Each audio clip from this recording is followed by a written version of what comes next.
Okay, how we looking? Good? Okay. Okay. Good.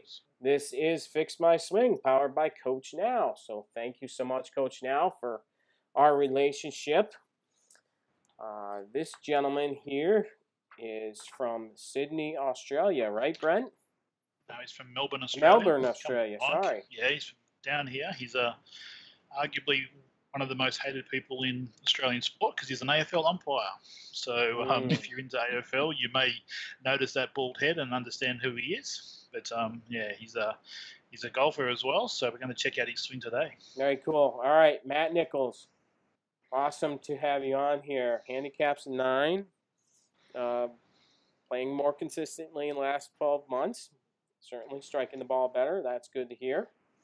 I usually have a natural draw, but common bad shot is a hook. So biggest issues seem to be taking the club too far inside on backswing, dropping my hands in transition, and hips moving too much towards the target, causing the club to get stuck, and a lack of rotation. Okay, let's take a look, gents. So we have driver here from face on. Get this thing rolling here.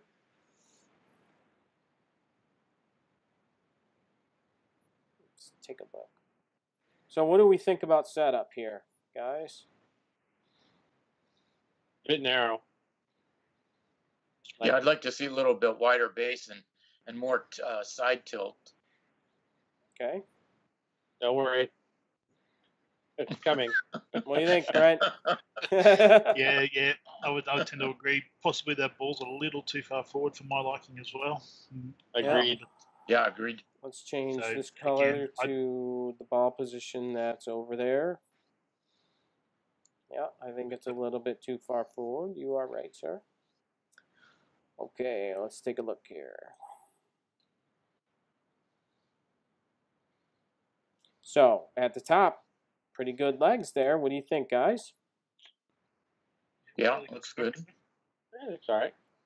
I'd like to see a little bit more torso turn and a little bit more hip turn into that left side a bit. Okay. I mean, I can see that his hips look pretty square to me, even from this portion of the video. And I mean, we'll see the down the line angle as well, but probably going to tend to encourage the pattern we see on the way through that slide coming through. Yeah, okay. If we aren't turning on the way back, then we're going to tend to not turn on the way through, I would guess as well. I'm just trying to turn with that left knee more than he is with his hips. A lot of sag going on there. Do you think maybe he's not turning on the way back to try and stop that club going on the inside? He said he'd like it going back on the inside. I mean, I would screen him. I think his, just judging by the way he's moving, I've looked at the down the line and face on, I'd say he has some hip issues for sure. Because if he's a 9 handicap, he's got some athleticism, and he can golf his ball. He's, but and his hands are pretty educated, I'd say.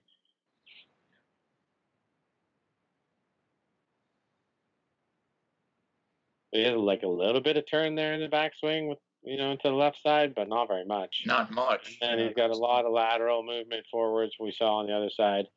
And then he doesn't really turn until there's a lot of slide still.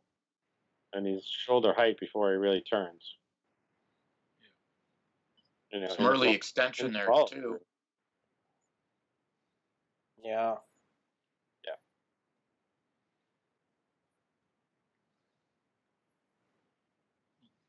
But I'd say he needs to get his hips checked out, both internal, external, and see what's going on there. There's definitely from previous experience, I would say that he's super tight in the hips.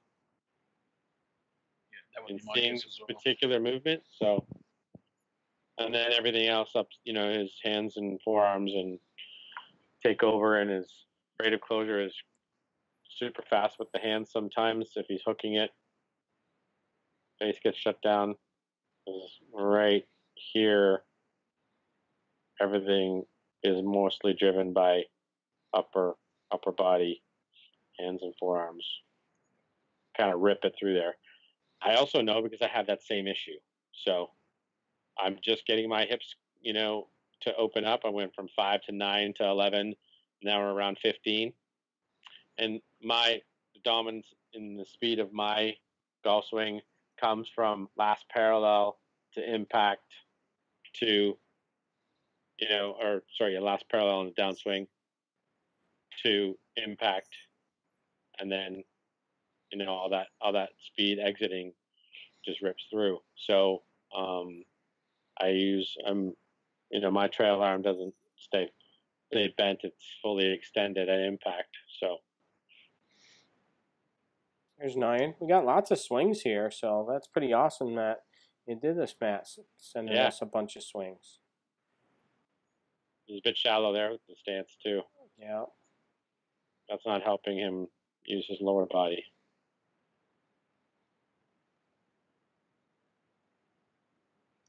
There's that left hand. Fair bit of side tilt there, isn't there? Just for an iron. Yeah. Fair bit of tilt there. Yes, lots of tilt. Can't seem to get right. Yeah, can't get over here at all. No. So when that happens, then the pelvis won't rotate and it slides, and then everything else down below here with the hands is in response to what's going on, right? So yeah, just reacting from there. Yeah, exactly. Little flip. Yeah. But I think that we start to turn a little bit better, and I think a better base will help, right, guys? Yeah. Better base will definitely help. I think the backswing isn't too far inside. No, not at all. Looks good. Yeah, I didn't think so. Yeah, backswing looks great.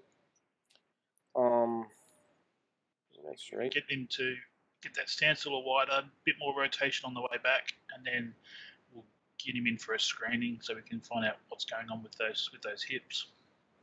Yeah, it's not just the hips though, but it's also the chest. So the chest doesn't turn, the upper body doesn't turn much at all on the downswing. So he needs to get up. It is that way. Yeah. No, it's good stuff. I think if we focus on those things here, Matt, you're gonna be going a lot better. Go see Brent and get yourself fixed up with some hips, and that's definitely going to help. So thank you so much for sending in your swing for Fix My Swing, Matt from Australia. Pretty cool stuff. Get a few Aussie swings in, guys. So feel free to send them in. Get some Australian flavour to the podcast. Absolutely, you guys send in your swings for Fix My Swing if you go to MikeFayGolf.com/FixMySwing.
Do we have anybody online here tonight? Andrew Engel's a pro from Michigan who just got married yesterday. Hey, on congratulations. Facebook. Yes, congratulations. Awesome. Yeah, nice young man. He's from my area here. He's from Richmond, Michigan. Very cool.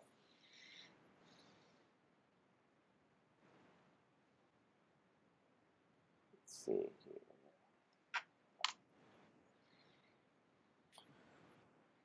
Okay, so I wanted to talk about the fact that the weather is starting to get better. People are starting to think about coming out and playing golf, which is pretty cool. And I've been asked this past week, what do I do first to get ready? So I wanted to have that discussion with you guys. I haven't played golf in some people not 6 months.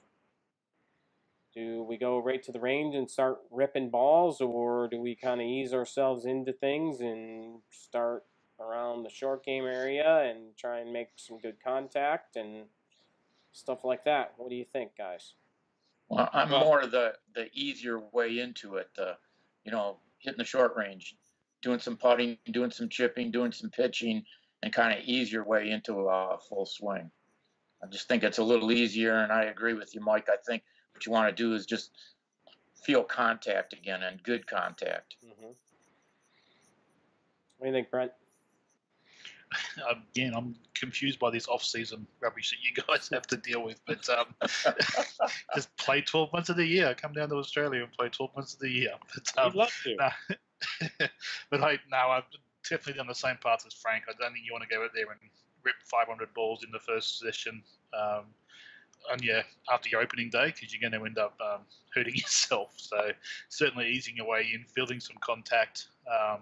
But again, I would probably be pretty keen to get out on the golf course pretty quickly. I don't think I want to spend too much time on the range. I think getting out there and playing golf, getting the ball in the hole, I think would be a good way to go about it as well. Well, you guys live in the perfect world, because there was nobody on the putting green or chipping green today at my place. And I have 125 yard wide tee deck and 100 yard deep tee deck, and it was lit up all day. So everyone was standing on the range hitting balls. So while we might want to tell people that, it's really not probably going to happen. I saw that's not true. I saw one guy on the putting green, and then one gentleman with his daughter putting, and that was it. So everyone's ripping balls. Yes. They just want to hit balls. They just want to. It's going to be I don't know. some salt golfers the next day, I would imagine, doing that. Oh yeah, it was such a nice day today too. And then even our short course, our academy course was packed, and it's never packed. So there was a lot of kids out, which was good to see. So I'd say between ages 6 to 9. That was good to see them out with mom and dad and grandpa and grandpa and stuff playing some golf. But yeah, I can jump around from hole to hole or something like that. But no, all 9 holes were packed. So, and then the championship course up top was packed too, because I'm in a quarry. But so good to see. It was the first sunny day on a weekend that we had. So and we had one day when we first opened. It was nice day on a Thursday, but wasn't busy. So everyone was packed today, hitting balls, and I don't know how many balls they hit, but I think they came and filled it up a couple of times. Yeah, you could sit and watch the grass grow, Brent, here. Wow. Yeah, Okay. it was so nice today, because we just haven't had this kind of weather up here. Yeah, we got Chris Burkstaller on. You bet, Mike. It was beautiful today. Yes. Absolutely beautiful.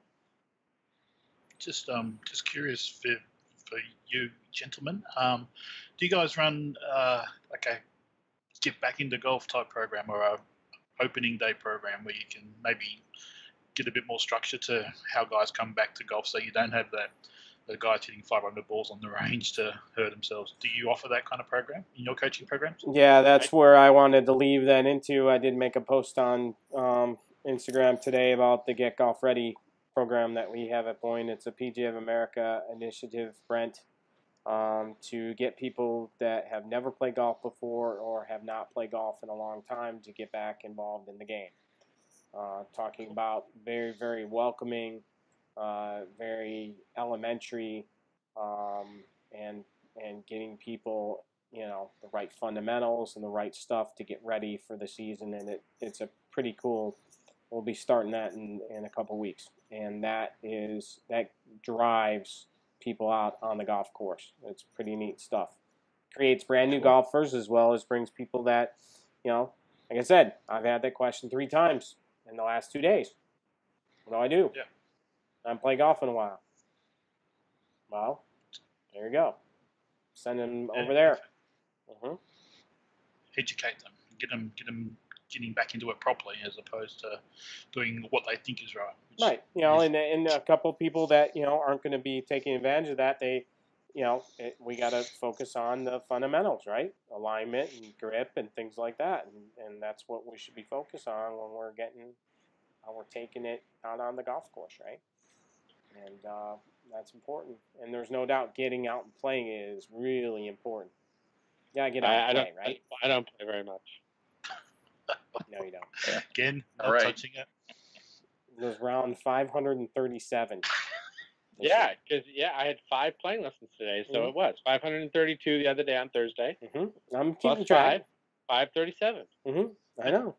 That's just an imaginary, fictitious number they made up. Okay, everyone, just rubbish. Keeping score with yourself is not a playing lesson. You're supposed to be watching, not just concerned about your own game. I'm not concerned about my own game when I play. They always ask me to play, so. So I play, and they go, okay, what were you trying to do? And I'm like, okay, well, I always steer them around the course anyway. Before I even hit, I always let them go first. So we don't keep score. We hit lots of shots, drop another ball, try and hit that shot over again if it didn't work out. But, I had a bunch of juniors, a couple of adults today, so it was good. Good day. Great way to coach. It's a great way to coach. Get them out there and you save them so many shots by teaching them how to think. Yeah, make the right decision. I would say the wrong decision compounded by the wrong execution usually ends up in blaming the wrong thing. So, like they'll 3-putt after they've hit 2 bad chips or something, or pitches, and they can't chip or pitch, and then they go, oh man, I 3-putted that hole. Yeah, that's not the issue. The issue was that you can't chip. Or you hit the wrong shot in the green. You see that guy with 4-iron in his hand from 180 yards shooting at the flag over water. That's just not smart. No. So, all those people listening out there, get in there and book yourself a playing lesson with your local pro. You'll certainly see the benefit pretty quickly. Yeah. Far more beneficial than standing on the range all day. Yeah. Yes. Get out and play, you guys. For sure. That was something when we talked about the PGA Teaching and Coaching Summit. Right, Jay? That's what they talked about. They were a bit behind, but yes. Yeah. Because we've been doing playing lessons for a long time. I don't know, 15 years. Yeah. Like solid all the time. Yeah, all the time. So that's where you learn the game. There's certain fundamentals and certain things that you need to learn. And how do you take it to the golf course? There's a bridge there that needs to be crossed. I would say if I'm teaching so much on the course, they don't actually have to take it to the course because they're already on the course. Yeah. So there's some skills that we do learn. We have to try and take to the course, which I do right after that session. So if they're on today was Sunday and they're on, did a technical skill session, next Sunday we're playing. Right. If not before. Right. Depending on their commitment and availability and all that stuff. I think on-course coaching is great too for just course management skills and maybe teaching a player how not to make or how to make a bogey instead of a double or a triple bogey. I mean, a lot of times they just don't understand.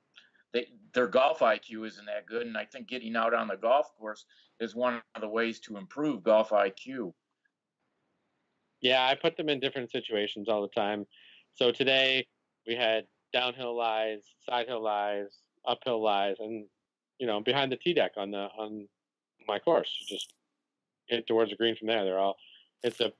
I hate saying par 3 course. It's a par 3 course, the Academy course, but they're like 200 yards long. Like 3 of them are 200 yards long. It's windy, so it plays way longer than that. We go up to the red tees, and play from 100 yards in, and that's essentially a third shot in as to a par 5. So we'll be counting 3 from there, and they may not have a flat lie. They may be in the rough. So all different lies, all different situations. I like to take clubs out of their hands too.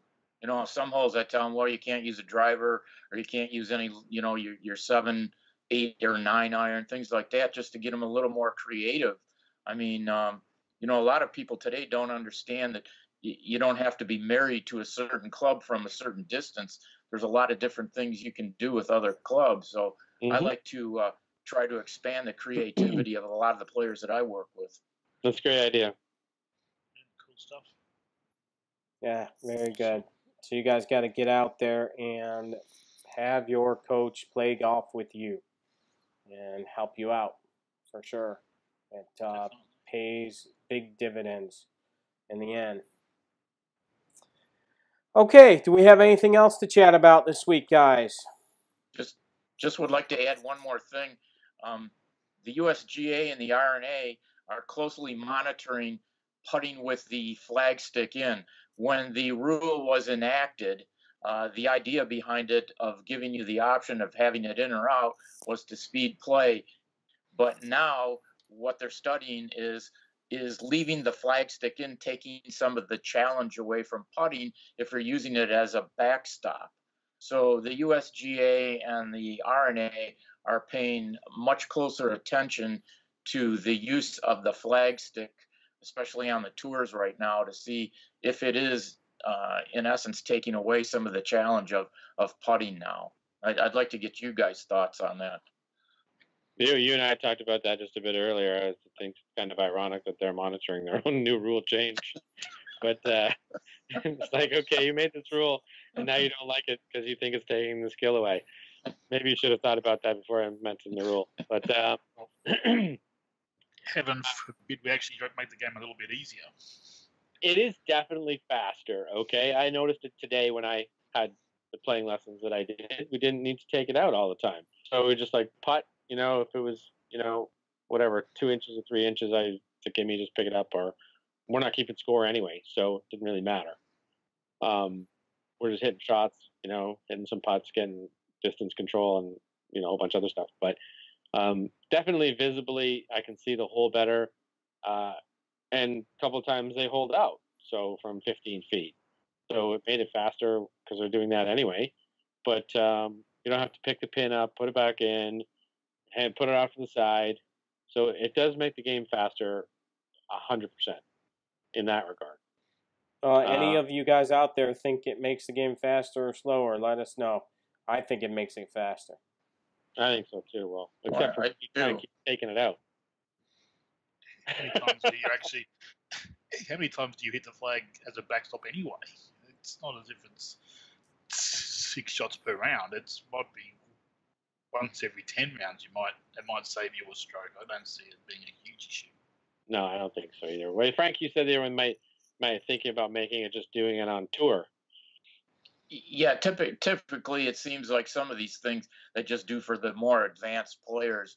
I was even noticing when they put out a quarterly, the USGA and R&A put out exceptions to the rule. I don't want to say exceptions to the rules, but they put some different things in, like this time with regards to fixing damaged clubs. They've enacted a local rule that you can adopt at your course where they would allow you to do it. But that's not something you're going to see on tour. It's just something, again, to a club player or a public course player to help them out. So those are just things that they're doing quarterly where they make amendments to the current rules. So I like I said earlier in some of our broadcasts, I really think they're going to be monitoring everything that's going on very closely this year to see the impact that these rules are going to have on the game, and to get feedback from players, especially the ones on tour, because they seem to be the most vocal about it. Yeah, because they got social media platforms. Can they just abolish this rule, or is there a time frame that it has to stay in, or can they just go, okay, we made a mistake, rules out, pins out, no more? Jason, I really don't think they would abolish it. I think what they would do is just say, for high level play, it has to go back to the way it was, where the pin would be removed, or you'd have somebody tend it. That's what I see. That's my opinion. So they wouldn't. No, I don't think they would. I don't think they would completely abolish it, because now you're talking about, writing a completely new rule book next year, and there's costs and things like that involved with all of that. Plus, they don't want egg on their face. Yeah, exactly. It'll be a tweak as opposed to a yeah. change. That's probably what it'd be more, Brent, is just a little tweak, or they'd figure something out, and they'd put it out at, like I said, every 3 or 4 months there, they put something out where they put amendments to the rules. So that's what we're starting to see. Maybe they put enough amendments out, the pin will have to come out. They'll just change it right back to where it was. Yeah, they could. I mean, slowly but surely. Yeah. Yeah, they might do that. Yeah, I don't mind it. I'd like the pin in. It's fine. It's fine. I don't know. Yeah, I like the pin in too. It helps for depth perception. A few people have told me that. So, in reading the green, or obviously, some people are different issues with vision and all that kind of thing. So, yeah, I don't mind it at all. And it does speed up play. Although there is sometimes where you have to ask and go, would you like the pin in or out? So some people like it out. See it on tour sometimes putting it back in. Yeah, some people taking it back out. So it's all preference, I guess. Yeah, but I think all of us are in agreement that leaving it in is faster. Any of you guys aren't playing golf now, let us know if it's faster or slower. Hey, Rob, how are you? Yes. What's going on, buddy? Welcome, Rob. Sorry about your Islanders. Yes. You got too swept. Too bad. I think you're a Ranger fan anyway, but if you're an Islander fan, I empathize. Frank kind of let out earlier a secret. We're going to be filming this summer a video series called How to Make a Bogey. And I am excited about it. Fired up.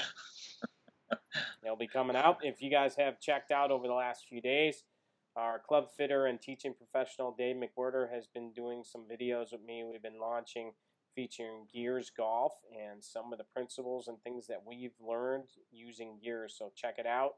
Check out the handle, leaner. And then today on YouTube, we just launched the get the lead shoulder behind the ball. And we feature gears and showing real people hitting real golf shots and what they do. So it's kind of neat stuff. Awesome technology that we have here at the Boeing Golf Academy. So it's not fake golf. It's not fake golf. It's not a bunch of tour players. It's a bunch of real people hitting golf balls. Awesome. Cool stuff. Real good stuff. So we're filming a bunch of those. Dave and I. He is Gears Master in there, doing all the club fits with gears and TrackMan and stuff, and things that we have noticed over the last few years that we've had gears that help people. So we want to show you guys what we've learned. So it's pretty neat. So check those out. Subscribe to our YouTube channel. We'll be putting a few of them out, showing you guys on Facebook and that, but most of them will be on YouTube. And, of course, the whole How to Make a Bogey, Frank. You bet. Will be on YouTube.